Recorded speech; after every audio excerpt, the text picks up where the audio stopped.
Hello, it's the part fourth of the biological molecules. Basically part two है carbohydrates का, but part four है biological molecules का. Anyways, तो आज हम लोग पढ़ेंगे मोनोमर्स के बारे में. कार्बोहाइड्रेट पॉलीमर है, उसका मोनोमर मैंने आपको पहले भी बताया था, जो कि इंट्रोडक्शन ऑफ बायोलॉजिकल मॉलिक्यूल्स वाली वीडियो थी. उसके अंदर वो क्या होता है, वो मोनोसेक्राइड होता है. मगर उसके अलावा भी बहुत सारी चीज़ें हैं जो कि आपको पता होना बहुत इम्पोर्टेंट है.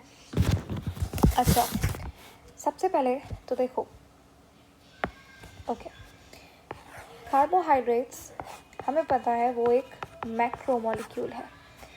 कार्बोहाइड्रेट एक पॉलीमर है जिसका मोनोमर जब आप लिखते हो तो वो बेसिकली मोनोसैक्राइड लिखा जाता है, राइट. अब ओलिगोसैक्राइड एंड पॉलीसैक्राइड क्या होता है वो आज हम लोग देखेंगे. देखो, कार्बोहाइड्रेट का सबसे जो स्मॉलेस्ट यूनिट होता है वो होता है मोनोसैक्राइड. ठीक है, मोनोसैक्राइड होता है सिंगल मॉलिक्यूल ऑफ शुगर. एक जो सिंगल मॉलिक्यूल होता है ना शुगर का, उसे मोनोसैक्राइड बोलता है. अब उस सिंगल मॉलिक्यूल ऑफ शुगर के अंदर कार्बन नंबर कितना होगा, उस हिसाब से वो कौन सा मोनोसैक्राइड का टाइप है वो डिसाइड किया जाएगा. सिंपल लफ्ज़ों के अंदर बताना चाहूँ तो मैं ये कहना चाह रही हूँ, देखो, ये एक मॉलिक्यूल है शुगर का, इसके अंदर है समझ लो 3 कार्बन के मॉलिक्यूल्स, यानी कि ये सिंपलेस्ट मोनोसैक्राइड है. मोनोसैक्राइड्स के अंदर 3 से लेके 7 तक शुगर के मॉलिक्यूल्स होते हैं. ठीक है, उसके बाद अच्छा यहाँ पे आ जाओ दोबारा. तो ये क्या हुआ, मेरा सिंपलेस्ट मोनोसैक्राइड हुआ.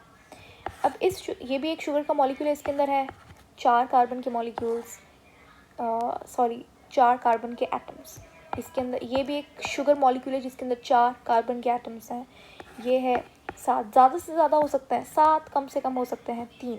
ठीक है, ओके.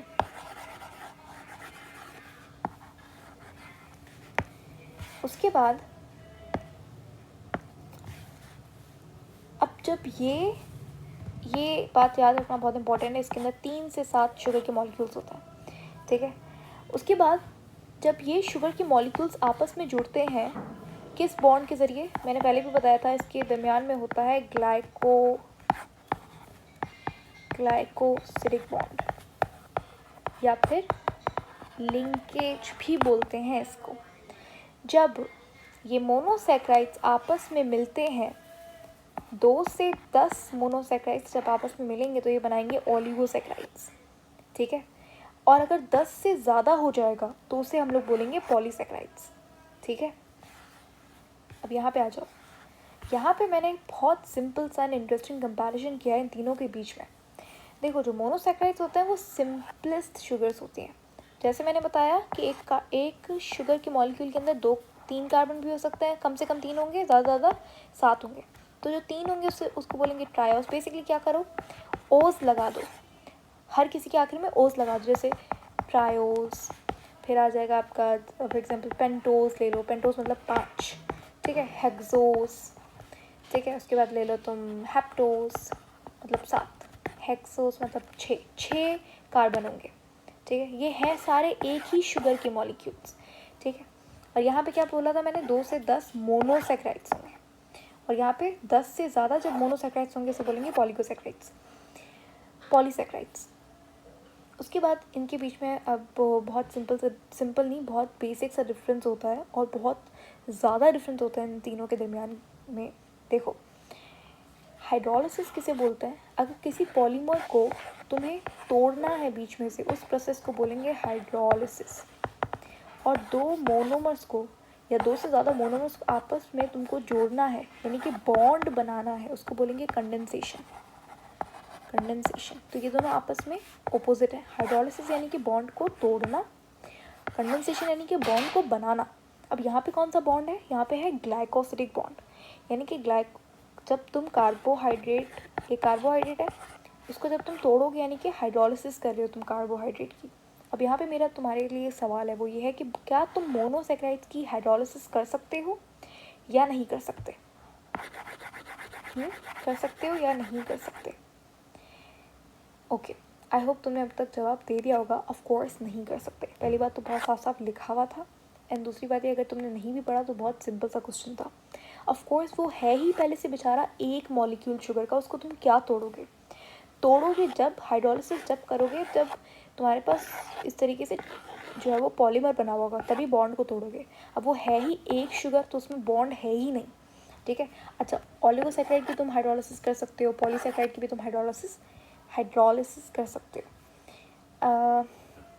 मोनोसैकेराइड्स जो है वो स्वीट इन टेस्ट होता है। मैंने पहले भी बताया था पहली वाली वीडियो के अंदर, सारे कार्बोहाइड्रेट्स स्वीट नहीं होते। अब जो ओलिगोसैकेराइड्स होते हैं वो लेस स्वीट होते हैं। यहाँ पे जो कंपैरिजन किया गया है वो मोनोसैकेराइड से किया गया है। और जो पॉलीसैकेराइड्स होते हैं वो टेस्टलेस होते हैं, यानी कि स्वीट नहीं होते, इनका कोई टेस्ट ही नहीं होता, ठीक है। अच्छा, इनके जो एग्जांपल्स हैं ऑफकोर्स हम बाद में पढ़ेंगे, अभी मैं तुम्हें बता देती हूँ। जैसे कि ग्लूकोज जो है वो मोनोसैकेराइड है। ओलिगोसैकेराइड के अंदर तुम ले लो फॉर एग्जांपल सुक्रोज, ठीक है।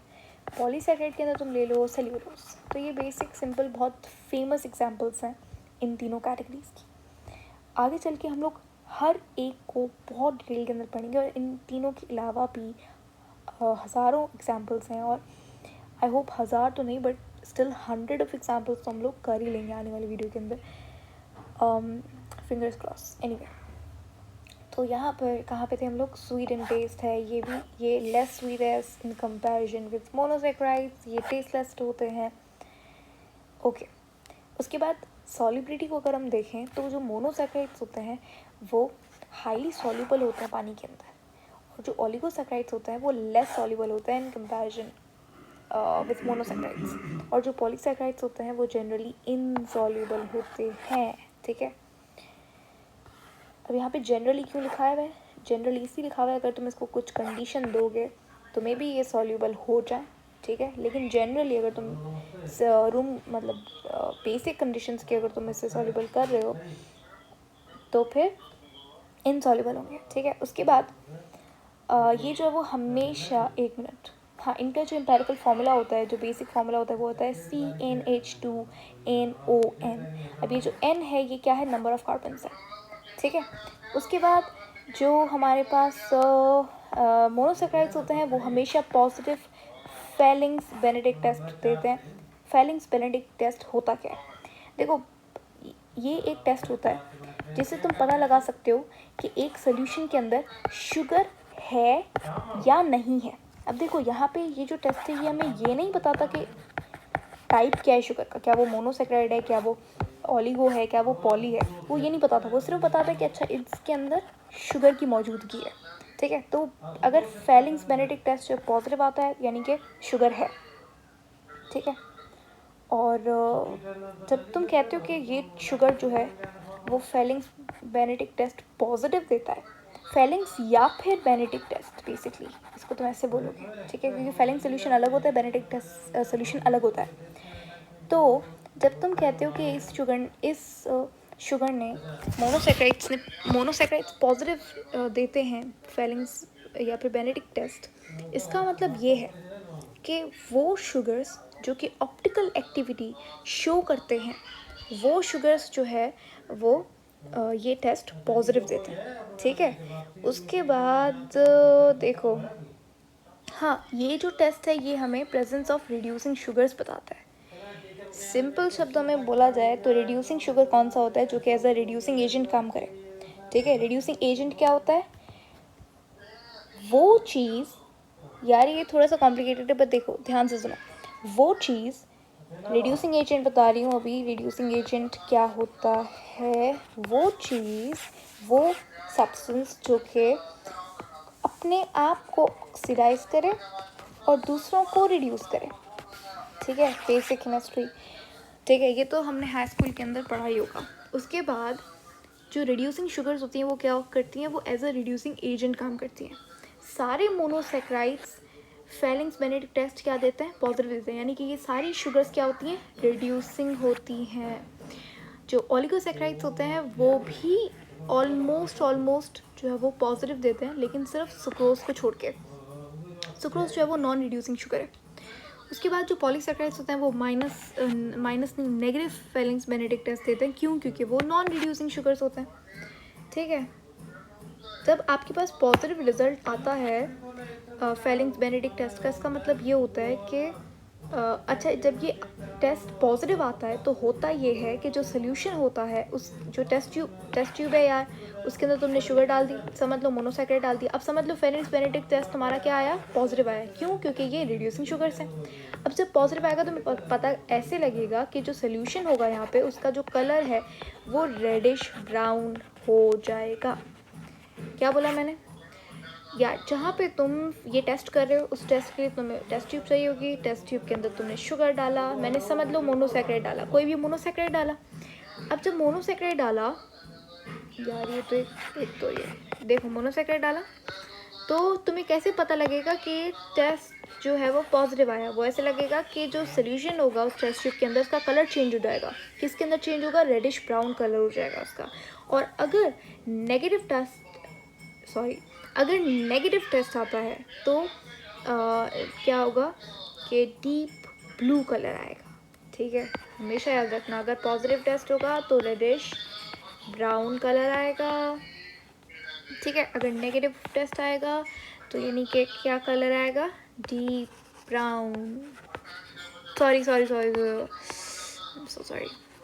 डीप ब्लू कलर आएगा। ठीक है, आई लिटरली होप कि तुम्हें समझ में आया होगा। एंड या, सी यू लेटर।